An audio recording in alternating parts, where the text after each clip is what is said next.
पाकिस्तान में हर चीज महंगी होने के कई रीजंस हो सकते हैं। For examples, supply and demand. अगर किसी प्रोडक्ट की डिमांड ज्यादा है और सप्लाई कम है तो उसकी प्राइस आमतौर पर बढ़ जाती है। इन्फ्लेशन, आमतौर पर बढ़ती हुई महंगाई भी चीजों को महंगी बनाती है।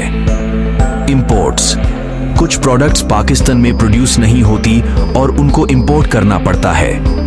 इंपोर्ट ड्यूटीज और करेंसी एक्सचेंज रेट्स भी महंगाई का एक फैक्टर हो सकता है। गवर्नमेंट पॉलिसीज, सरकार की इकोनॉमिक पॉलिसीज और टैक्सेशन रेट्स भी चीजों के प्राइसेस को इंक्रीज करते हैं।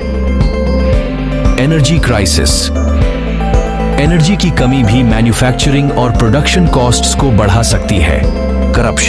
करप्शन भी एक फैक्टर हो सकता है, जहां लोग इलीगल फीस और कमीशंस की वजह से प्राइसेस को बढ़ा देते हैं। ये फैक्टर्स अलग अलग प्रोडक्ट्स और सर्विसेज के लिए अलग अलग हो सकते हैं, लेकिन जनरली महंगाई को कम करने के लिए इकोनॉमिक स्टेबिलिटी, इंफ्रास्ट्रक्चर डेवलपमेंट और ट्रांसपेरेंट पॉलिसीज की जरूरत होती है।